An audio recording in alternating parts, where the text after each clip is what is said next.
snaps for losers, man. I don't get involved in that stuff. But Angel Rashad Milligan rolling out. That's a good question. Brandon, We can't ask Rashad questions. Hey, Rashad. Season game against the Liberty, and what did you see defensively from your team that stood out to you? Yeah, not a good outing for us defensively. I think the second quarter, obviously, is the one that really truly did it to us. That we can't have second quarters like that against any team in this league. But I'm not happy about it because we lost. But that only means we have a lot more work that we need to do, which is something that I am happy about. Is that we can go back to the drawing board and figure it out. Because I think it was a lot on us. Like, don't get me twisted. Don't get it twisted. New York is going to be New York. They're a great team. But a lot of things that we did is it's really on us. It's self-inflicted, and that's what really hurts the most. But got another game at it. It's just the beginning. It's May. Hi, Asia. Sorry.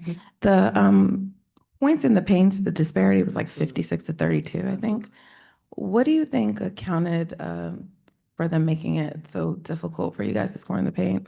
I mean, it's a mixture of things. It wasn't just post play, it was direct line drives. Like, it's just a mixture of things that we have to put a stop to it. This league's too good to just let you just go inside and just make easy looks. I feel like everybody in this league can make a layup. So if we can hold those under what we did, it kind of changed the game. But I mean, it really just comes from the defensive standpoint, it's being ready for anything and helping each other out, not let everyone be on an island.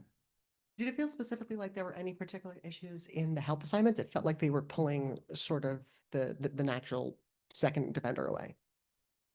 I I didn't necessarily feel that. I think it was just a team effort, honestly. It just it's a chain reaction. If it's one rotation messed up, then it just involves everybody. So we just got to keep things in its own lane, and then we can go for the matchups from there. But I don't think it was just like one side versus the other. I think it's more so of just a collective whole as a team.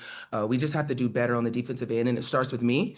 I had a lot of mental lapses on the defensive side, and I can't have that for my team. So I take full accountability for that because once we're anchored down on the defensive end, everything else kind of opens up for us. So take that, and now we got to go back to the drawing board and figure it out. Asia, for in terms of Jewel and getting her involved, I know obviously it was a little bit later in the game before she got her first shot attempt. Just kind of take me through where that process is and how you look to incorporate obviously a significant piece here. Yeah, I mean, knowing Jewel, she's not happy about her performance, but I just wanted to make sure that I can constantly be in her ear to let her know, always remember who she is.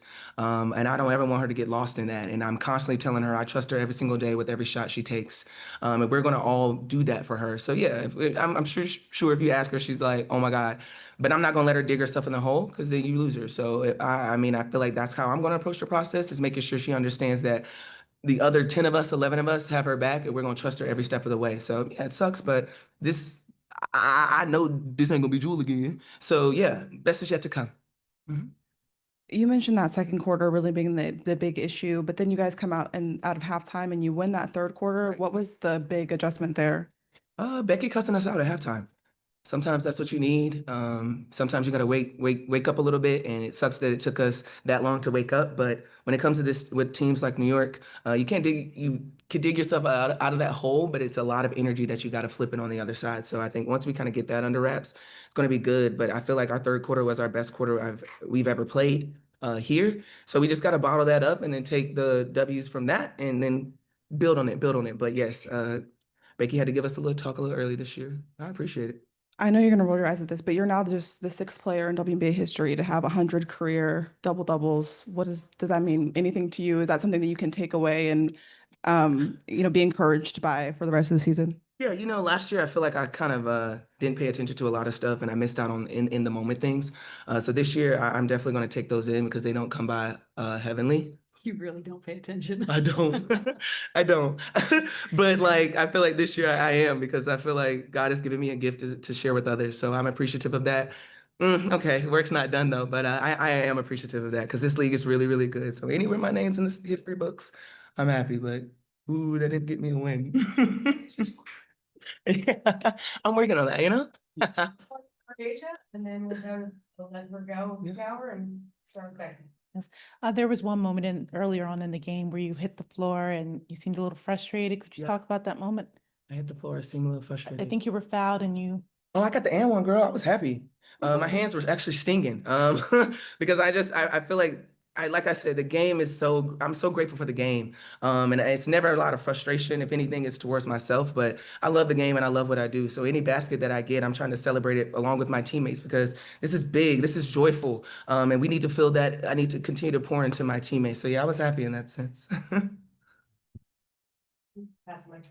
Thank you, Dr. Asia, just in terms of what Jackie was doing offensively, Yeah. she had 12 3-point attempts, seemed to find that in the flow of the offense. Sure. The second most threes she's ever attempted in a single game. How much is the way you are structuring this offense this year geared around trying to get her more of those looks? She's obviously had huge success from beyond the arc in the past. Yeah, I mean, it's a piece of our system. It really is. And when Jackie gets going, I mean, she hits those shots in practice, so they're expected, they're on time, and that's what really matters is there's nothing forced. We're finding it in the flow of our offense and in our system. And like I said for Jewel, I'm going to trust Jackie every single night with that because that's what she does. I see it. And if she wasn't working on it, I'll be like, all right, hold on. But she is. So it makes me really form that trust with her. And it's vice versa with all my guards. So yeah, this is all a part of the system, and we're going to continue to drill it until we get the outcome that we want. Thank you. Yep. Uh-huh. That snaps for losers, man. I don't get involved in that stuff, but. I enjoy Rashad Milligan rolling out. Brandon, We can't ask Rashad a question. Hey, Rashad.